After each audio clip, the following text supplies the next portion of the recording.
자, 다시 돌아와서 우리가 지금까지 그래서 배운 게 뭐가 있냐면은 운동하는 물체에 대해서 걔를 표현하기 위한 기본적인 툴, 그러니까 이동거리 변이, 속력, 속도, 그다음에 가속도에 대해서 배웠고, 그다음에 운동하는 물체에 대해서 우리가 어떻게 기술할지, 어떻게 다룰지에 대해서는 등속 직선 운동, 그다음에 등가속도 직선 운동 두 가지를 배운 거고, 사실 이 두 가지는 이미 중학교 내용에 포함되어 있긴 해요. 사실은 좀 더 심해서 가르친 것 뿐이지 완전 새로운 건 아니고요. 한 가지 이것만 좀 얘기해 볼게. 우리가 문제를 풀거나 나중에 이제 그래프를 해석할 때 있어서 좀 중요한 부분이기 때문에 하는 얘기인데, 이거 해줄게. 아까 그 문제 답이 100m고, 왜냐면 자, 사고방식은 여러 가지가 있을 텐데 세 번째로 푼다면 10하고 30의 평균이 20이겠지 기본적으로. 20 곱하기 땡 해야 뭐가 나올 텐데, 땡이 뭐냐 이거, 시간이 얼마냐가 궁금하겠지. 근데 이건 어떻게 하면 되냐면은, 이게 속도 변화량이 20이잖아요 근데 4m/s 세컨드니까, 그러니까 4m/s 제곱 세컨드니까 이거 5초 걸린 거야. 그러니까 5초 걸린 거야. 그러니까 머릿속에서 이것만 되면 되는 거야. 이거는 그냥 다음에 되는 거였고, 이게 조금 한 번 더 계산해서 20 나누기 4 하면 되는 거였는데, 그럼 되는 거겠지. 저는 그렇게 했는데 헷갈려요. 이게 3번 풀이고, 2번 풀이는 어떻게 하면 되냐면 여기다가 넣으면 돼요. 이게 처음이 10이고 걸린 시간이 5고 가속도가 4고 5 대입하면 되는 문제였고, 그래프 문제는, 그래프가 어떻게 보면 가장 안 풀릴 때는 할 수 있는 최선의 방법일 것 같은데, 그래프로는 10 찍고 30 찍고 1, 2, 3, 4 찍어서 점 찍고 찍 이어서 4대입구 구해라 라는 문제겠지? 10 더하기 30 그래서 20 곱하기 4. 결국에는 이 계산 방식도 어차피 얘랑 똑같은 거잖아 사실은, 어떻게 보면. 여하튼 이렇게 푸시면 됩니다. 그래서 내가 좀 문제들에서도 간단한 그런 문제가 좀 있으니까 한번 풀어보시고요. 그 다음에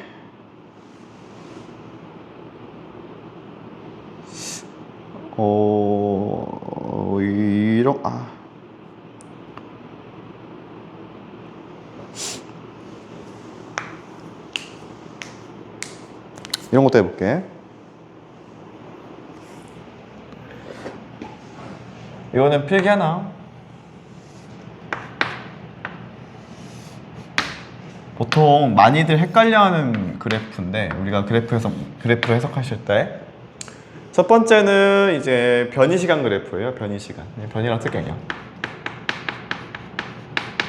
변이 시간 그래프가 있고, 두 번째 그래프는 이제 속도 시간 그래프예요.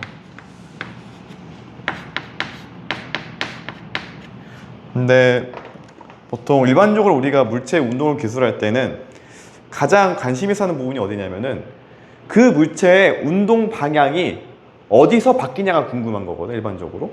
그러니까 방향이 바뀐다는 얘기는 앞으로 가다가 뒤로 가는 이 시점, 그러니까 거기가 어디냐를 모두 묻는 게 잘 나와, 일반적으로. 어디든 간에, 뭐 이게 면접이든 약간 이런 창의 과학이든 아니면 내신이든 간에 어디든 잘 나오는 문제인데, 우리가 그 물체의 운동을 변이 시간, 속도 시간으로 표현할 수 있다는 얘기겠지, 일단. 첫 번째, 만약에 어떤 물체의 변이 시간 그래프가 이렇대. 두 번째, 만약에 어떤 물체의 속도 시간 그래프가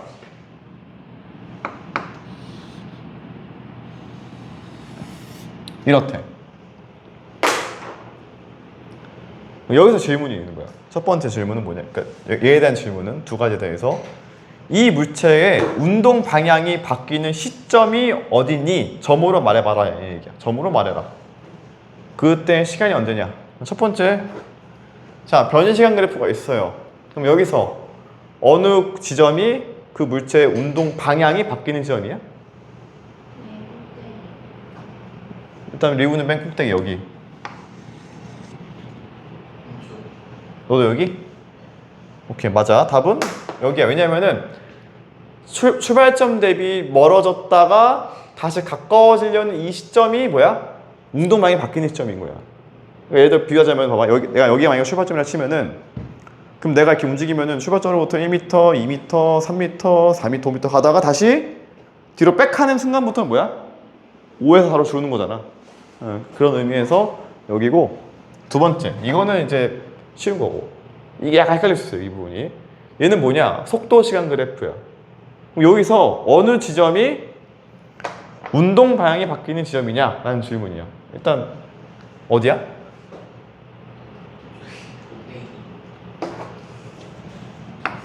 여기는 이제 고씨, 손씨 저 S. 하나만 골라봐. 어디야? 아닌 것 같아. 내가 일부러 이렇게 했지. 분명히 헷갈릴 것 같으니까. 속도가 자, 속도의 정의를 다시 생각해 볼래? 속도가 없으면은 뒤로 가는 거예요. 그동안 계속 얘기했잖아. 아니 저 바꿀래요. 꼭대기네. 자, 리우는 다시. 자, 꼭대기 누구야? 저요. 손. 너 어디야? 아이 빨리 하나만 골라. 씨. 빨리 하나만 골라. X축. 고. 답은 여기에요. 왜냐하면 봐봐 속도가 자 여기는 의미 어떤 의미냐면은 이런 의미야. 그러니까 어떻게 보면은 내가 플러스를 앞에다 칠게. 플러스를 생각해봐. 그럼 뭐야? 점점 빨라졌다가 잠깐만. 점점 빨라졌다가 느려지는 과정인 거 이게. 근데 느려진다는 말이 뒤로 간다는 얘기는 아니지. 응? 방향이 바뀐다는 말은 무슨 얘기야? 부호가 바뀐다는 얘기야. 부호가 플러스에서 마이너스로, 마이너스에서 플러스로. 그러니까 여기가 플러스고요. 여기가 마이너스니까 당연히 이 지점이겠지. 얘는 뭔데라고 물어본다면 여기는 도대체 뭔데라고 물어본다면 아니 저 지점은 빨라졌다가 느려지는 과정인 거야. 그러면 굳이 말하자면 쟤는 가속도가 바뀌는 구간인 거야. 정확히는. 그러니까 속도의 변화량, 그러니까 단위 시간당 속도의 변화량이 양수에서 음수로 바뀌는 곳인 거야. 굳이 말하자면은. 근데 그것도 중요한 정보 중 하나야. 어떤 물체가 빨라지다가 느려지는 그 지점. 그게 뭐야? 가속도의 부호가 바뀌는 지점인 거야. 다시 봐봐. 가속도가 플러스야. 부호가. 운동 방향도 플러스야. 무슨 얘기야? 풀풀이니까 더해지는 개념이니까 빨라진다는 얘기야.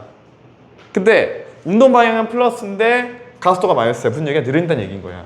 그래서 빨라졌다가 느려지는 과정, 그거는 가속도의 부호가 바뀌는 지점이라고 이해하시면 되고, 그냥 속도의 부호가 바뀌는 지점, 걔는 운동 방향이 바뀌는 지점인 거야.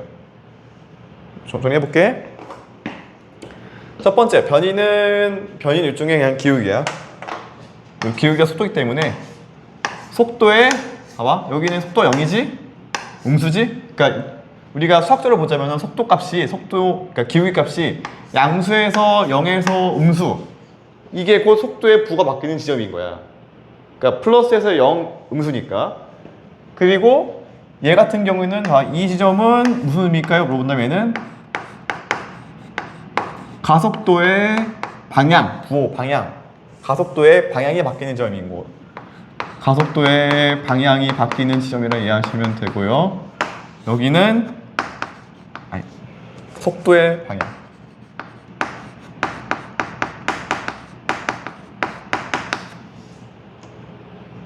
여기도 뭐야? 속도의 방향이겠지? 속도의 방향. 됐어?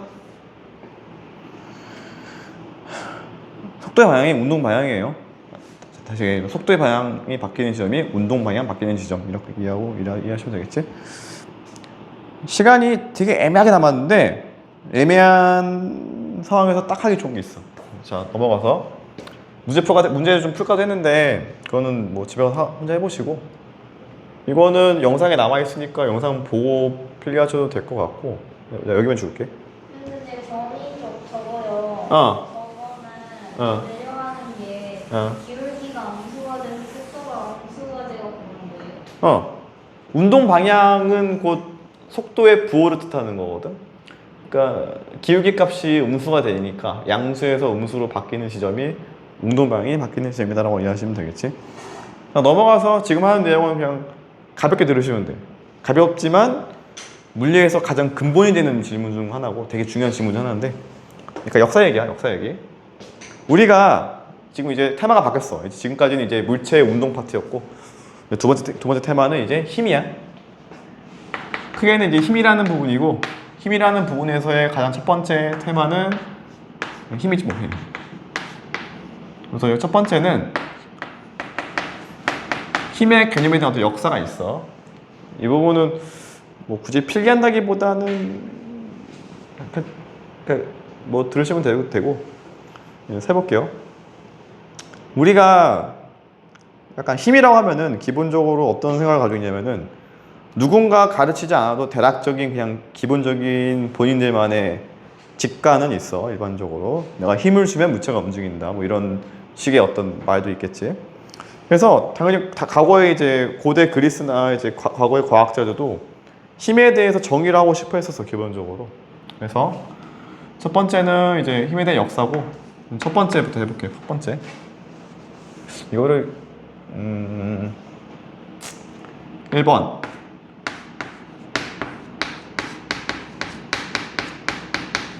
또 나왔어, 이 사람. BC 3세기경, 그러니까 지금부터 약 2300년 전쯤. 그때 요 아리스토텔레스라는 사람이 얘기했던 힘의 정의가 있었거든. 뭐였냐? 그럼 크게 써줄게. 힘은 뭔데요? 라고 물어봤더니 힘에 대한 정의로는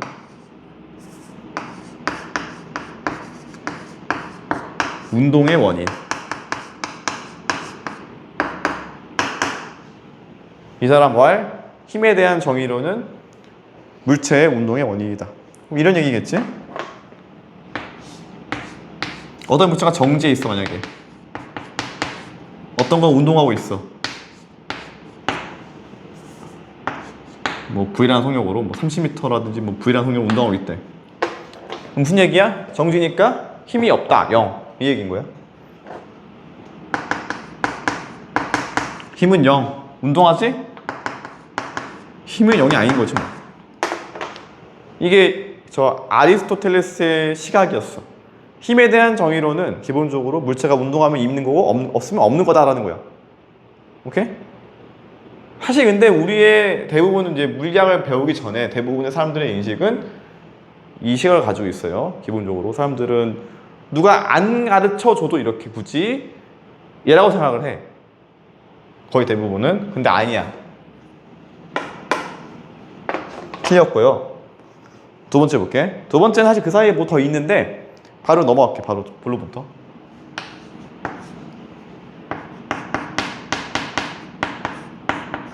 그로부터 약 2000년 뒤 이제 뉴턴이라는 사람이 이 개념을 깼어. 그래서 결론은 뭐냐? 뉴턴은 말 힘은 뭔데요? 라고 물어봤더니 이 사람 말 힘은 어떤 물체의 운동 변화의 원인.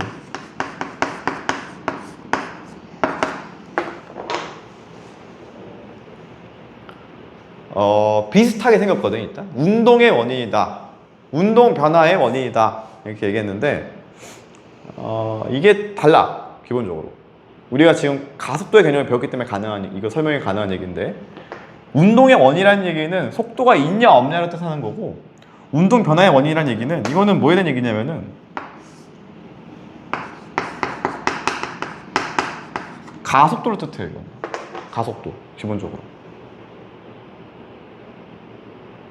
됐어? 그래서 이게 결론이야. 이게 결론이고 이게 지금의 진리야. 힘에 대한 정의야. 힘은 뭐냐? 어떤 물체의 운동 변화의 원인인 거예요. 운동 변화의 원인. 이게 결론이고, 그럼 우리가 이런 얘기가 가능해. 우리가 이런 논리가 맞다고 치면은 자, 어떤 공이 있다. 만약에 이 공의 속도가 10m/s로 일정하다라는 상황도 있을 것이고, 어떤 공이 있다. 근데 이 공이 처음엔 빠르게 움직이다가 점점 느려져서 정지하더라.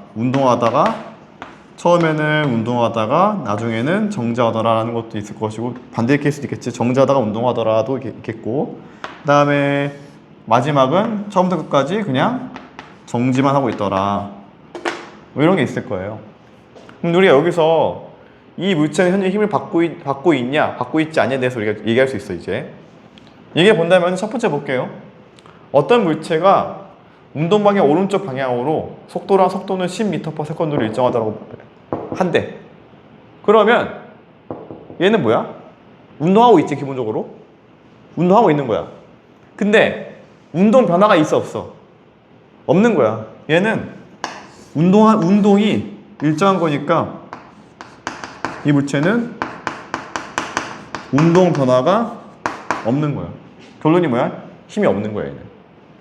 이 물체에게는 힘이 작용하지 않거나 혹은 0이다. 두 번째, 운동하다가 정지하다가 운동. 얘는 변화한 거지. 기본적으로 얘는 힘이 존재하겠지. 세 번째, 정지했대. 정지라는 상태에서 변하지 않아.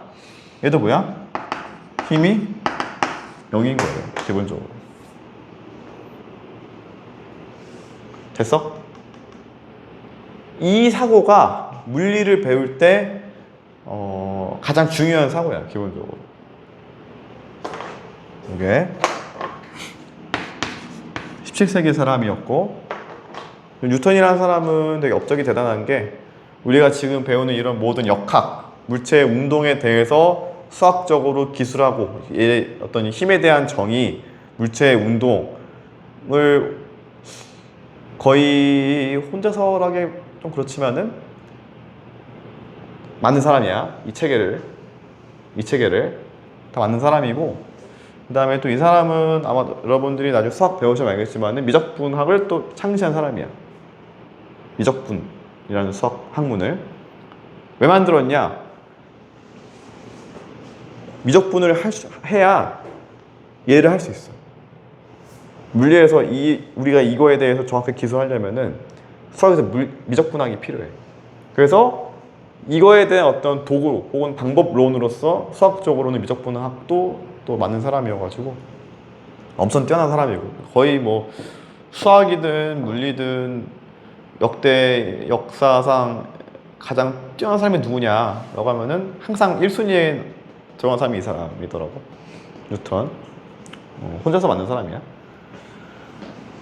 그래서 이게 얼마나 대단한 거냐면은 약 2000년 동안 유럽 세계에서 믿어져 온 이게 진리였거든. 힘이 있어야 운동한다. 없으면 정지한다. 없으면 힘이 없기 때문에 정지한다. 이게 일반적인 사고였는데 그걸 깨부수는 사람이고, 이게 결론이에요. 기본적으로. 사실 이게 왜 그동안 알기 어려웠었냐면은, 이게만 끝낼게. 우리가 지구에 살면은 항상 마찰력이라는 힘 때문에 모든 물체는 운동하다가 언젠간 정지하는 게 항상 진리처럼 보여. 항상 그게 당연한 것처럼 보이고, 하지만 그건 아니고, 실제로는 어떤 물체가 움직이다가 정지한 이유는 항상 그 이유 때문에 그래. 원래 이 물체에게는 운동 방향과 반대 방향에 뭐가 있었기 때문에, 마찰력이라는 힘이 있었기 때문이었던 거야. 근데 우리는 이 힘을 항상 인지하지 못했기 때문에, 인지를 하지 않고 우리는 원래 운동하는 게, 운동하다가 정지하는 게 당연하다 생각했던 거야. 근데 그게 아니라, 얘가 왜 운동하다가 정지했었냐? 왜 운동이 변화했냐? 왜 운동 변화가 일어나냐라고 물어본다면은 힘 때문에 그랬던 거야. 힘 때문에. 힘이 있으니까 얘가 생긴 거야. 그래서 마치 다시 보자면은 힘은 일종의 결과야. 힘은 운동 변화가 원인인 거야. 원인과 결과가 이렇게 있는 거야. 원인과 결과. 알겠지? 기호로는 힘 F, 이게 미안 잘못 썼네. 힘이 원인이고요. 운동 변화가 결과지. 그래서 여기서 말하는 힘이 우리가 나중에 쓸 F고 운동 변화가 앞에서 배운 그게 A야. 그래서 F가 있어야 A가 있는 거야 기본적으로. 힘이 있어야 A가 있다. 그렇게 이해하시면 돼요. 요 사고가 이해되니? 그래서 사실 이게 일종의 관성이라는 개념도 있는 건데 모든 물체는 본인의 처음의 운동 상태를 그대로 유지하고자 한다. 이 원래 기본적인 어떤 물체의 상태인데 우리가 그걸 그동안 몰랐던 거겠지. 그래서 그 2000년 동안에. 그래서 다음 주는 우리가 8월 15일 그때 아마 학원 휴가 기간이거든. 다음 주는 쉬고 다다음 주부터 할 건데 다다음 주부터는 힘에 대해서 들어가게. 힘에 대해서. 물리에서 힘이 제일 중요하고 힘과 운동이 제일 중요한 파트고 다음 주에 얘기부터 할 거고 그리고 프린트는 저 숙제고 숙제 꼭 풀고 다다음 주에 들고 오시면 돼요. 오케이? 고생했어.